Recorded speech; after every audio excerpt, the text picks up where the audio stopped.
Okay, the three biggest mistakes I see people making in the gym. I see it all the time. I saw it this morning when I was there. I see it all the time. I don't want to say anything, but I cannot not unsee it when it's there. And it's so obvious to me because the mentality that I'm going into the gym with is literally that of somebody going into the supermarket. I don't want to spend too much time in the supermarket. I know before I go in what I want to get. I go in, I know exactly where those things are. If I need to go to the supermarket, that is, usually I will order in, but if I need to go there, I'll go somewhere that I know and I'll be in and out as quickly as I possibly can. I'll be looking at which line is moving fastest and getting into that. But the mistakes that I see in the gym is, number one, people on their phone. They'll do a set and then they'll look down at the phone and they think they're taking that 15, 30, 45 seconds rest and just being on the phone and being productive.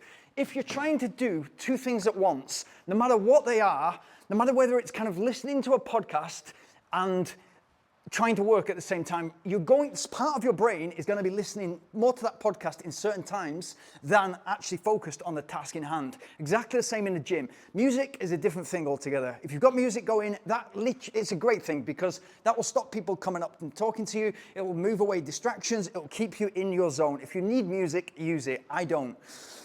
So people are on their phone and they think it's only for a few seconds, but I see it every single time I'm in there. And fair play to this guy, he's in there every time I'm in there, but he's on his phone. And I counted today how much time he's actually on. So I'd done one exercise, so 3 reps of one exercise, and then half of another exercise before he'd even gone for a second set of a chest press because he's on his phone. And because whatever is on his phone is more interesting to him than the actual gym and the actual exercises and forward progress, etc. Of course, the guy's overweight and the guy needs to be in the gym, but he's kind of correlating being in the gym with getting fit, which is absolutely a mistake to think that way. It's only going to make you fit if you do the right things and if you take the right amount of rest in between each set, so you kind of like hitting each set properly, but not with too much rest, and you know what you're doing before you get in there.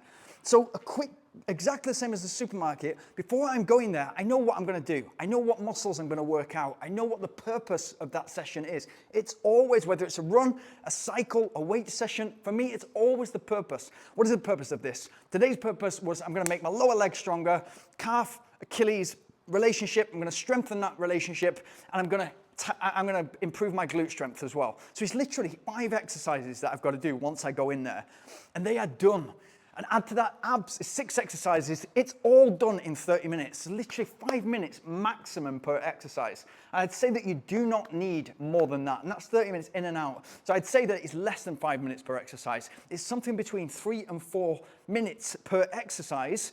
And I've literally got that in my head. So go in, okay, I'm warming up, I'm making sure everything's ready to go, I'm making sure my calves are warmed up because they're going to be taking the majority of the load in the session today. I'm making sure my glutes are ready to lift big or lift strong for me, lift big for me.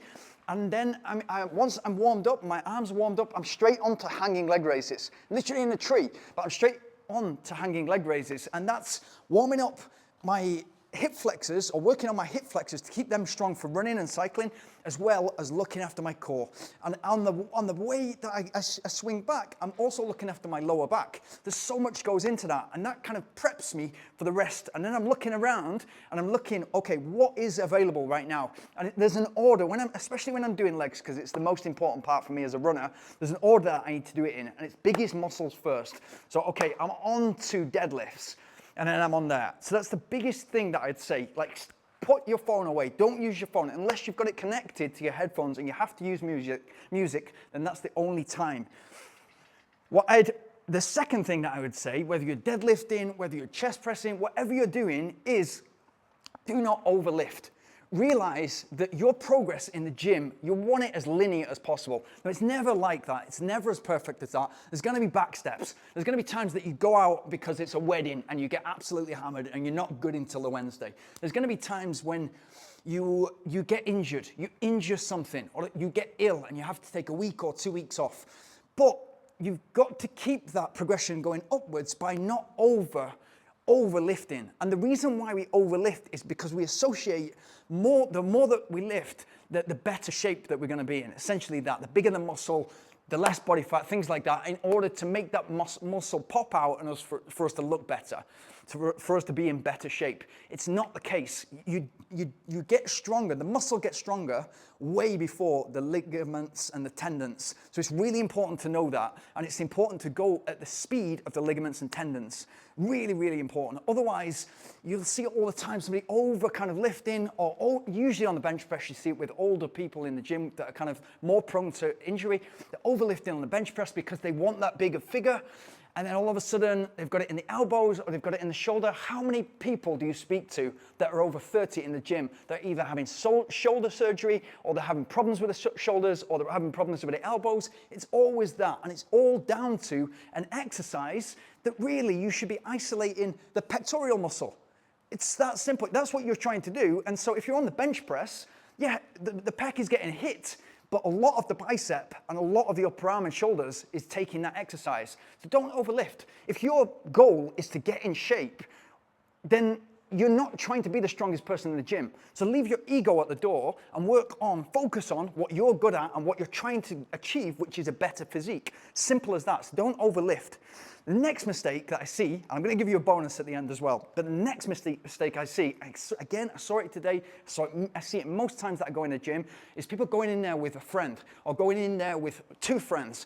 It's an absolute nightmare. So when you're on a set, when you're on an exercise, let's say for instance, we'll stick on the bench press, then your friend goes after you, then your friend goes after you. And you think, okay, that's 3-4 minutes in between sets. You think that's a good thing.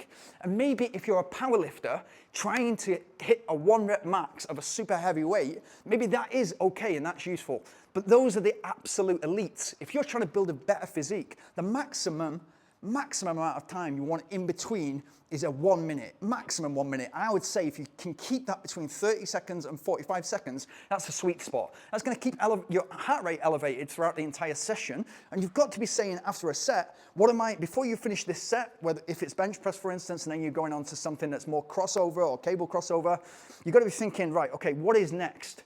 And you don't want more than 1 minute between sets. So move from one exercise to the next exercise, what is available. And if that is the only machine, the only cable crossover, you've got to then pivot and say, right, okay, it's not that because it's taken up at the moment. It's not just my gym, there's other people here. I've got to go on to the next. And that might be just you kind of getting down and doing press-ups and then going on to that machine. Super important. And that's kind of the art of you getting in the gym and being able to do everything and hit every part of the muscle. You don't need more than 3 exercises per muscle group. And therefore, you don't need more than 6 exercises. If you're going into the gym 3 times a week or 6 times a week and you're hitting every muscle group once or twice per week, you probably don't need, if you're there once per week to do 1 muscle group, you probably don't need more than 3 or 4 exercises. 4 exercises is absolutely max. If you speak to people who are really, really serious bodybuilders, they're doing maximum 4 or 5 exercises. And a lot of that will be the deep ingrained muscles that you don't even need to sort of get there. All the kind of supporting muscles around. You don't even need to be there at that point because you're just trying to create a healthy looking physique. And by the way, you're limber, you're mobile, you've got great mobility. It's super important. You look healthy, you look fit, you look in shape, but also you feel good. And there's something about the way that you walk. It's confident because you're confident about your physique, you're confident about your shape, but also you're limber. You're not kind of sore all the time.